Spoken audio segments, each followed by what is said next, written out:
Alors bonjour à tous, Jean-Robin, journaliste. Je fais des vidéos réservées aux souscripteurs sur l'infiltration de la Chine communiste dans le monde et les institutions internationales, son déclenchement de la Troisième Guerre mondiale par une attaque biologique et ses conséquences. Et aujourd'hui, je fais une vidéo publique sur l'analyse du rapport de l'IRSEM sur justement la mainmise de la Chine communiste sur le monde. Alors, je vais commencer par les faits, et puis ensuite je vous donnerai mes commentaires. Alors les faits, c'est que, comme France Info l'indiquait le 20 septembre dernier, l'Institut de recherche stratégique de l'école militaire, IRSEM, un organisme parapublic, donc qui dépend de l'école de guerre, publie un rapport de 650 pages d'une ampleur sans précédent sur les réseaux d'influence de la Chine dans le monde. Un rapport de l'IRSEM montre l'ampleur des réseaux développés par la Chine en l'espace de quelques années. Ce travail, que la rédaction internationale de Radio France a pu consulter en avant-première, est dévoilé lundi 20 septembre au moment où, après l'épisode des sous-marins australiens, la France s'interroge sur son positionnement géopolitique entre les États-Unis et la Chine. Fruit de 2 ans de travail, le rapport met notamment en lumière plusieurs opérations chinoises de désinformation, des réseaux tous azimuts avec d'innombrables acteurs et une professionnalisation ultra rapide. Il y a bien sûr des relais classiques et légaux, les diasporas, les diplomates, les universités, le soft power, comme le cinéma. Et il y a des opérations beaucoup plus troubles de désinformation à grande échelle, par exemple à Taïwan, en Suède, ou sur le Covid, avec parfois des millions de personnes impliquées dans les opérations de fake news. La France n'est pas une cible prioritaire si l'on en croit ce rapport, à l'exception de la Nouvelle-Calédonie où les réseaux chinois soutiennent les mouvements indépendantistes, avec l'espoir de rattacher le territoire à la zone d'influence de la Chine dans le Pacifique, tout en captant ses ressources de nickel. Sur le territoire métropolitain, le rapport pointe les liens de certaines maisons d'édition, fondations ou think tanks avec Pékin. La maison d'édition La Route de la Soie et sa revue Dialogue Chine-France, éditée par un organisme lié au PCC, le think tank de Bridge Tank, qui organise des événements financés par l'ambassade de Chine, la fondation Prospective et Innovation, présidée par Jean-Pierre Raffarin, le think tank Iris, qui, sur certains événements ponctuels, fait la part belle aux positions de Pékin. Alors, ça, ce sont les faits tels que donnés par France Info. Donc, déjà, le fait que de nombreux grands médias parlent de ce rapport doit porter et pousser à la méfiance, parce que moi, les grands médias ne disent rien sur mon travail, qui est pourtant très critique du Parti communiste chinois. Alors, il faut se demander pourquoi ils parlent de ce rapport et pas de mon travail, et en général ne critiquent jamais le Parti communiste chinois. Donc, la raison, elle en est simple, c'est qu'à part ce que dit France Info sur l'influence du Parti communiste chinois en France, c'est-à-dire très légèrement, il parle très légèrement d'un think tank, Bridge Tank, franchement, c'est rien du tout. L'IRIS, c'est tout à fait secondaire. La Fondation Prospective et Innovation aussi, même si Jean-Pierre Raffarin, lui, est central. Et donc, la première chose, moi, que j'ai à dire, c'est qu'il n'y a rien du tout dans ce rapport sur les principaux clubs d'influence du Parti communiste chinois en Chine que j'ai révélés. Que ce soit la France China Foundation, qui est le principal, mais aussi le Paris Shanghai Club, qui est le deuxième plus important et qui compte 1200 membres, et certainement plus depuis ce chiffre qu'ils ont annoncé il y a 1 an, avec de nombreux militaires, mais aussi la Fondation France-Chine, le Chinese Business Club, le Comité France-Chine, qui rassemble 3/4 du CAC 40 et de grandes ETI. Donc là, il y a un vrai trou, si vous voulez. En plus, il raconte que la France n'est pas une cible prioritaire. Alors ça, c'est de la vraie désinformation. J'y reviendrai. Donc voilà pourquoi les grands médias français en parlent. C'est qu'eux-mêmes ne sont pas mis en cause à aucun moment, alors qu'ils collaborent de différentes façons. Ce qui n'est pas rappelé dans le rapport.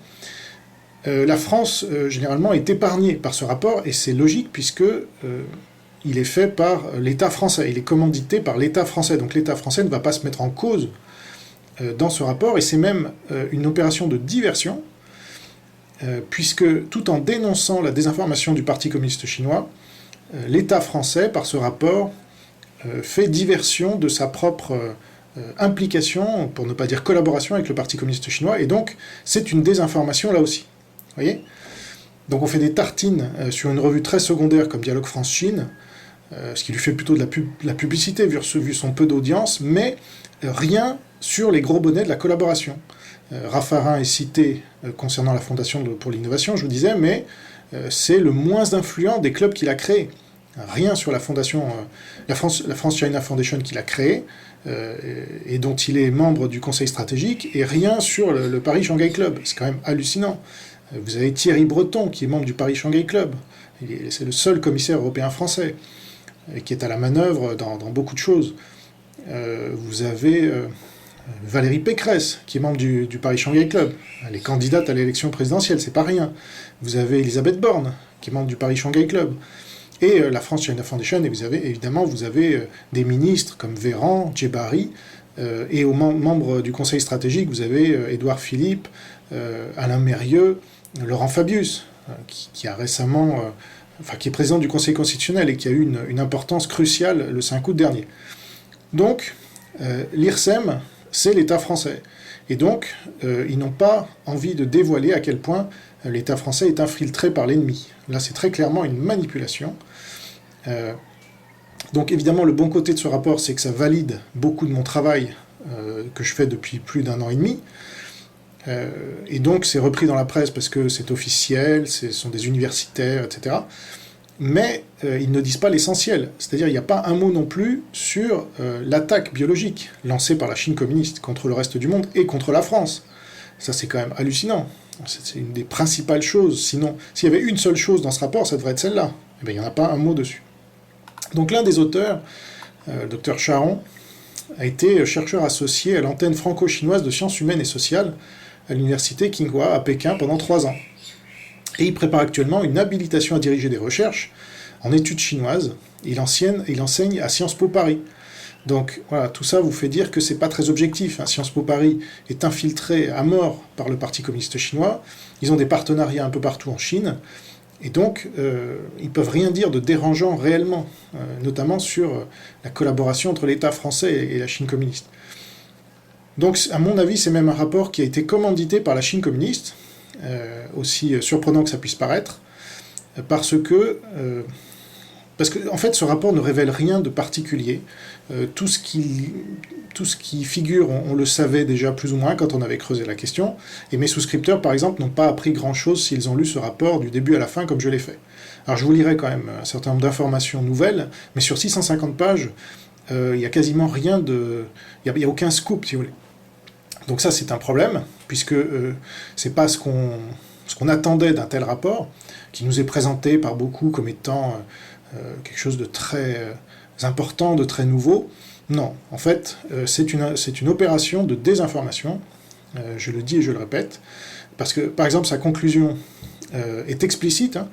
En résumé, je vous cite, « En résumé, la prise de conscience en France des risques posés par l'influence chinoise est vive et croissante depuis 2019, avec une nette accélération en 2020-2021. C'est dans son contexte de réveil français, qui semble désormais irréversible, que s'inscrit la publication du présent rapport en septembre 2021. » Donc, ça c'est un fait.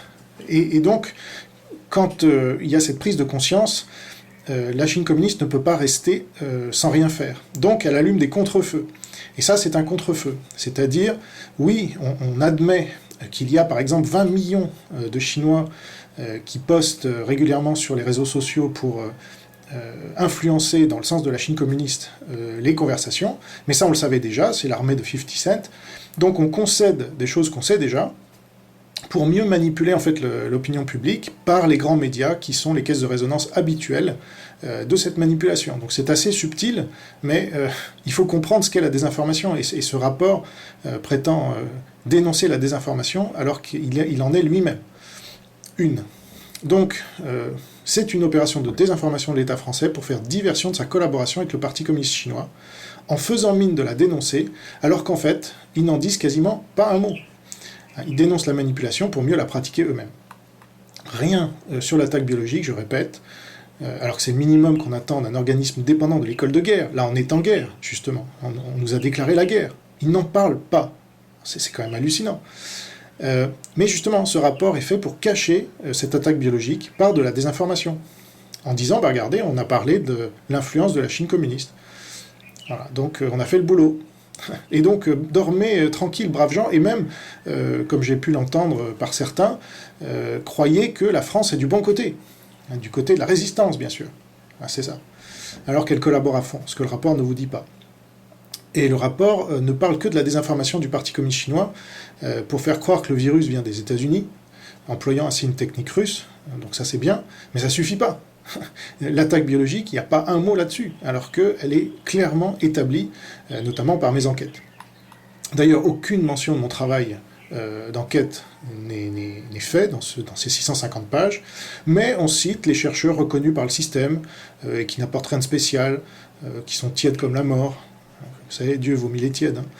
Donc, il ne faut pas douter un seul instant que mon travail est scruté à la loupe par les gens de l'armée, des services, de l'appareil d'État en général, pour savoir ce que je sais et ce que je divulgue à la population, et on se garde bien d'en parler.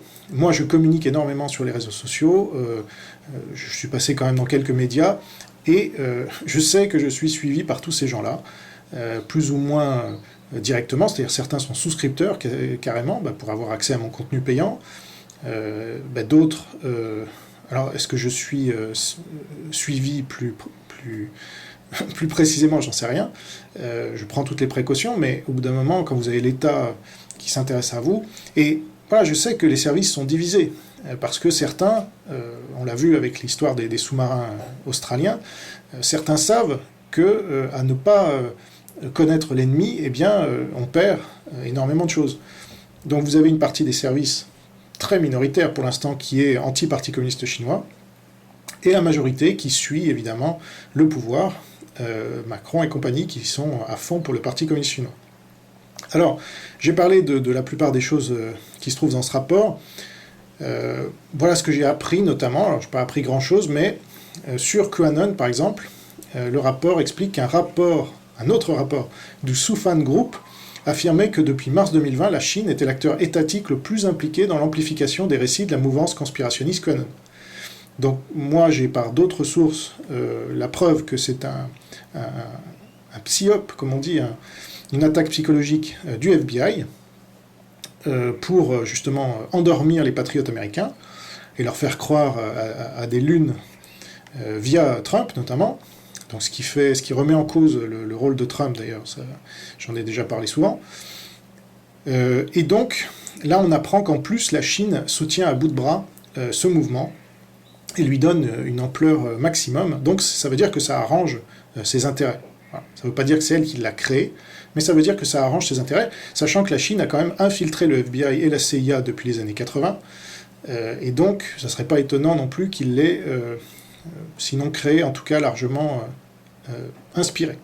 Et puis, autre information intéressante, sur la chaîne RT, donc Russia Today, et son activité sur les réseaux sociaux, dit le rapport, qui est régulièrement cité comme un modèle à suivre dans la littérature militaire chinoise.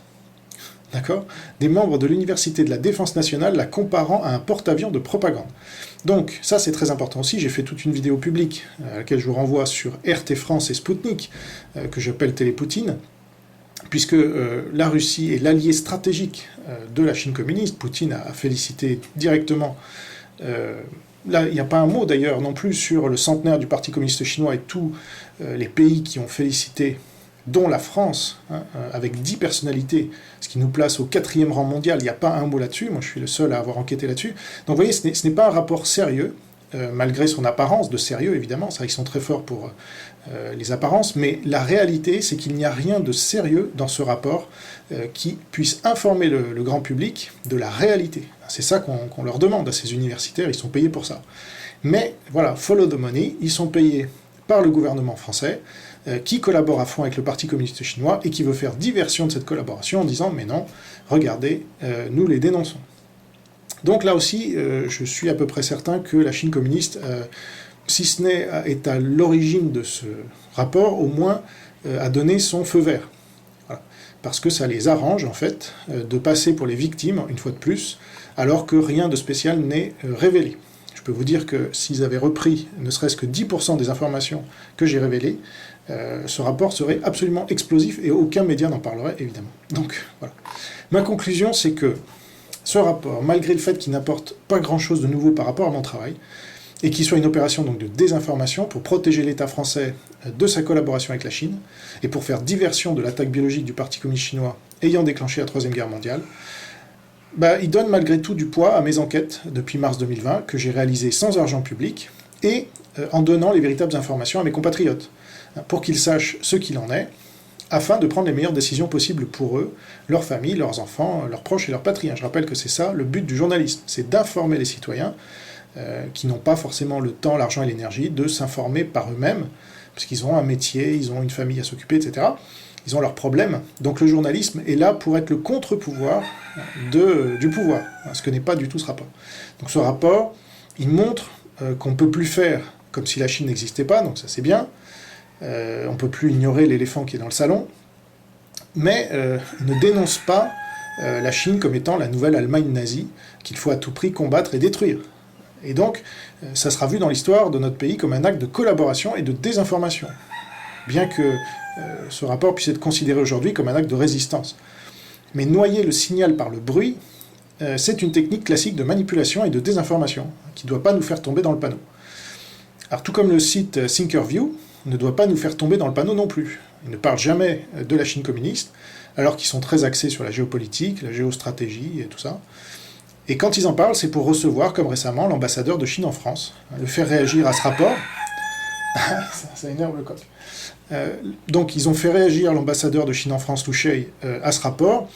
Ils lui ont laissé dire des mensonges éhontés en boucle, qu'il a enfilés comme des perles, tous plus gros les uns que les autres, sans jamais le reprendre ou insister pour connaître la vérité. Et pendant ce temps, ce site me censure, comme les autres, alors que je suis le seul à faire le boulot. Donc, il faut rester quand même positif, donc j'en garde l'aspect positif de ce qu'on peut en extraire, mais c'est en aucun cas un document fondateur de la résistance française au Parti communiste chinois, dont nous pourrions nous réjouir, ni sur lequel nous appuyer pour la suite. Mon travail d'enquête, par contre, et le travail de ceux qui me soutiennent, comme le site Les Amis français du Parti communiste chinois, anti-PCC ou encore Répondre aux marxistes, sont bien plus fondateurs et sérieux que ces travaux d'universitaires qui n'ont pas dit ce qu'ils savaient. Ça, c'est grave. C'est un crime même pour un universitaire comme pour un journaliste et d'autres professionnels dignes de ce nom, car tous les journalistes en France qui sont spécialisés sur la Chine communiste ne disent pas ce qu'ils savent, et que moi j'ai révélé, notamment tous ces clubs d'influence et tous ces liens de collaboration entre le Parti communiste chinois et la France. Voilà, merci pour votre attention, j'espère vous avoir un peu éclairé, et une fois de plus vous avoir donné un autre son de cloche que ce que vous pouviez lire ou entendre un peu partout. Portez-vous bien, gardez la foi, vive la nouvelle France libre, et le Christ Sauveur. Au revoir.